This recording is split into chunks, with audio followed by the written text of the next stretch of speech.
Hello friends, welcome to Lola kitchen. இன்றைக்கி நம்ம வீட்டில் கணவாய் மீன் ஃப்ரையும் மீன் குழம்பும் செய்ய போகிறோம். நம்ம ஸ்டைலில் எப்படி செய்கிறதுன்னு பார்த்துடலாம் வாங்க. முதல்ல கணவாய் மீன் வறுவல் பார்த்துடலாங்க. அதுக்கு ஒரு ட்ரை பேன் வச்சுக்கணுங்க.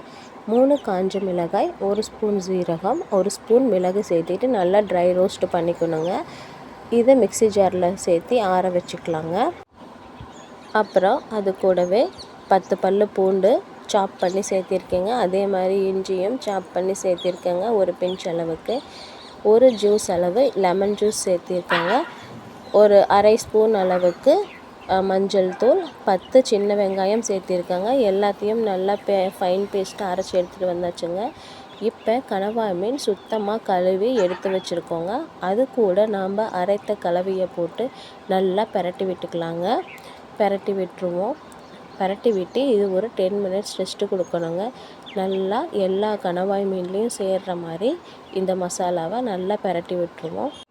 இப்போ ஒரு பேன் வச்சுக்கலாங்க. பேன் வச்சுட்டு தேங்காய் எண்ணெய் சேர்த்திக்கலாங்க. தேவையான அளவு தேங்காய் எண்ணெய் சேர்த்திட்டு அது கூட நாம் பெரட்டி ரெடியாக இருக்க கணவாய் மீன்களை சேர்த்திக்கலாங்க. நல்லா ஸ்ப்ரெட் பண்ணி சேர்த்து விட்டுக்கலாம். எல்லாமே நல்லா வெந்து வர்ற அளவுக்கு. கனவா மீன் நீங்கள் சமைச்சிருக்கீங்களா? நான் இது தாங்க ஃபஸ்ட் டைம் சமைக்கிறேன். குக்குடு அப்படின்னு சொல்லிட்டு யூடியூப்பில் ஒன்று இருக்குது இல்லைங்களா, அவங்கள பார்த்து அவங்க ஸ்டைலில் தாங்க செய்கிறேன். இப்போ பேலன்ஸ் இருக்க மசாலாவையும் சேர்த்திட்டு மிக்ஸி ஜார் கழுவி தேவையான அளவு தண்ணியும் சேர்த்துக்கிட்டோங்க. இப்போ ஒரு கொத்து கருவேப்பிலையை போட்டாச்சுங்க. போட்டுட்டு ரொம்ப தண்ணி சேர்க்கக்கூடாதுங்க. நல்லா பிரண்டு வரணும். அதனால இந்த கணவாய் மீன் வேக தேவையான அளவு கொஞ்சமான தண்ணி சேர்த்துக்கிட்டால் போதுங்க. தேவையான அளவு தூள் உப்பு சேர்த்துக்கிட்டேங்க. சேர்த்திட்டு நல்லா கிளறி விடுவோங்க. இந்த எண்ணெய், நம்ம போட்ட மசாலா, அதுக்கப்புறம் லிட்டில் பிட் வாட்டர் தண்ணி, அது எல்லாமே சேர்ந்து நல்லா கணவாய் மீன் வெந்து வருதுங்க. இதை க்ளோஸ் பண்ணி விடக்கூடாது. அப்படியே ஓப்பனில் விட்டு பெரட்டி எடுத்தோம்னா நமக்கு சீக்கிரமாகவே வெந்து வந்துடுங்க. 20 மினிட்ஸு டைம் அதில் சொல்லியிருந்தாங்க. நாங்களும் 20 மினிட்ஸ் பெரட்டி விட்டுட்டே இருந்தோங்க. கணவாய் மீன் யாரெல்லாம் சமைச்சிருக்கீங்க அப்படின்னு சொல்லுங்கள். நான் இது தான் ஃபஸ்ட் டைம் ட்ரை பண்ணுறேங்க. இந்த கணவாய் மீன் சமைக்கும்போது நாம் ஃப்ளேம் மீடியம் ஃப்ளேமில் வச்சு தான் சமைக்கணுங்க. ஃபுல் ஃப்ளேம்லேயே வச்சிடக்கூடாது, சிம்லேயும் வச்சிடக்கூடாது. மீடியம் ஃப்ளேமில் வச்சு நாம் இப்படி கிளறி விட்டுட்டே இருக்கணும். பார்க்க கொலன்னு இருக்கே அப்படின்னு சொல்லிட்டு வாங்காமல் விட்டுறாதீங்க. ஒத்தை தலைவலி இருந்துச்சுன்னா அந்த ஒத்தை தலைவலிக்கு சூப்பரான மருந்துங்க இது. கணவாய் மீன் நீங்கள் சமைச்சு சாப்பிடும்போது உங்களுக்கு ஒத்தை தலைவலி சரியாயிடும். கணவாய் மீனோட அந்த கொலகொலப்பு தன்மை போகணும் அப்படின்னா நீங்கள் கல்லுப்பு போட்டு நல்லா தேய்ச்சி கழுவணுங்க.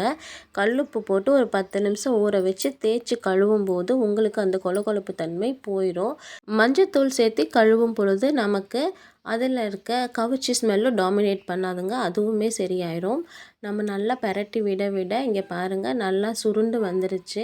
மசாலா எல்லாம் கணவாய் மீன் கூட சேர்ந்து ரொம்பவே சூப்பராக நமக்கு ரெடி ஆயிடுச்சுங்க. இப்போ மல்லித்தழை நறுக்கி வச்சுருக்கோம். மல்லித்தழை தூவி விட்டுடலாங்க.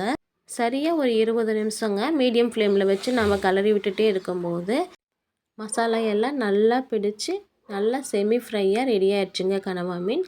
இதே ஸ்டைலில் நீங்களும் உங்கள் வீட்டில் கண்டிப்பாக ட்ரை பண்ணி பாருங்கள். ரொம்பவே சூப்பராக இருந்துச்சுங்க. அடுத்தது நாம் மீன் குழம்பு எப்படி செய்கிறதுன்னு பார்த்துடலாங்க. அதுக்கு ஒரு கடாய் வச்சு தேவையான அளவு எண்ணெய் ஊற்றிக்கலாங்க. கடுகு சேர்த்திக்கலாம். கடுகு பொரியட்டுங்க. அரை ஸ்பூன் சீரகம் சேர்த்திக்கலாம். 1/4 ஸ்பூன் அளவு வெந்தயம் சேர்த்திக்கலாம். இது ரெண்டும் நல்லா பொரிஞ்சு வரும் பொழுது கருவேப்பிலை ஒரு கொத்து சேர்த்திக்கலாங்க. இந்த மீன் குழம்புக்கு இன்றைக்கி ஒரு மசாலா அரைச்சிருக்கேங்க. ரொம்பவே சிம்பிளாக சின்ன வெங்காயம் 100 கிராம், தக்காளி 3 சேர்த்து நல்லா வதக்கிட்டோங்க. வதக்கிட்டு அது கூடவே காஷ்மீரி மிளகாய்த்தூள், மல்லித்தூள், மஞ்சள் தூள் எல்லாமே சேர்த்து நல்லா ஃபைன் பேஸ்ட்டாக அரைச்சி எடுத்துட்டோங்க. அந்த அரைச்ச விழுதை தான் இப்போது இதில் சேர்த்திருக்கோங்க. சேர்த்திட்டு நல்லா கிளறி விடுவோங்க. எண்ணெயும் நம்ம போட்ட மசாலாவும் நல்லா மிக்ஸ் ஆகிற அளவுக்கு நல்லா கலந்து விடுவோங்க.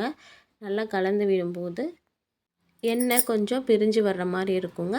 அந்த ஸ்டேஜில் தேவையான அளவு புளிக்கரைசல் கரைச்சி வச்சுருக்கோங்க. அந்த புளிக்கரைசலை சேர்த்திக்கலாங்க.